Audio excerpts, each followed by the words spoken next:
महाराष्ट्र में एक और बीजेपी नेता पंकजा मुंडे शक्ति प्रदर्शन करते हुए शिव शक्ति यात्रा कर रही हैं, तो दूसरी ओर उन्हें उन्हीं की सरकार की ओर से एक बड़ा झटका लगा है। भारतीय जनता पार्टी से नाराज चल रही पूर्व केंद्रीय मंत्री पंकजा मुंडे को 19 करोड़ रुपए के जीएसटी का नोटिस मिला है।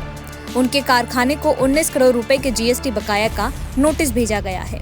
इसके अलावा उनकी फैक्ट्री की संपत्ति भी कुर्क की जा सकती है। वहीं मुंडे ने किसी भी गड़बड़ी से साफ तौर पर इनकार करते हुए कहा है कि उनकी फैक्ट्री वित्तीय संकटों से जूझ रही है।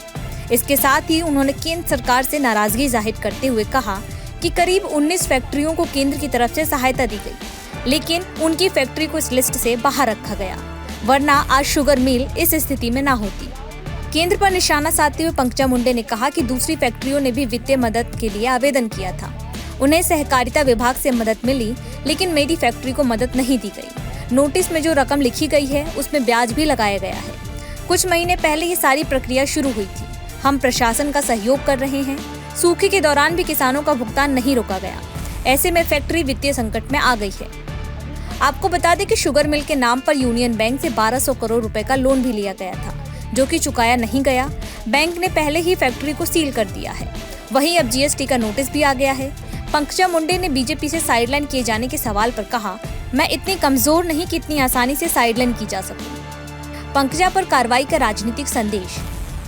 दरअसल कार्रवाई के समय के चलते इसे राजनीतिक संदेश के तौर पर देखा जा रहा है, क्योंकि पंकजा मुंडे ने 7 जुलाई से 2 महीने का राजनीतिक ब्रेक लिया है और 2 महीने बाद शिव शक्ति यात्रा के लिए लगभग 10 जिलों का दौरा किया। हालांकि ये दौरा बीजेपी के बैनर तले नहीं, बल्कि उनके खुद के बैनर तले था। पंकजा मुंडे दिवंगत बीजेपी नेता गोपीनाथ मुंडे की बेटी हैं। महाराष्ट्र की राजनीति में देवेंद्र फडणवीस का कद बढ़ने के बाद उन्हें एक तरह से साइडलाइन कर दिया गया। 2019 में विधानसभा चुनाव में हार के बाद से मुंडे खुद को राज्य की बीजेपी सरकार और बीजेपी में दरकिनार कर दिया गया महसूस कर रही हैं। राज्य में पार्टी नेतृत्व खासकर डिप्टी सीएम देवेंद्र फडणवीस के खिलाफ अपनी नाराजगी खुलकर व्यक्त कर रही है। पंकजा को मिले नोटिस पर अब सियासत भी तेज हो गई है। पंकजा की तरफ से बोलते हुए एनसीपी नेता सुप्रिया सुले ने कहा कि यह बीजेपी है, जहां नए आने वालों को आगे बढ़ाया जाता है और पुराने वफादारों को साइडलाइन कर दिया जाता है।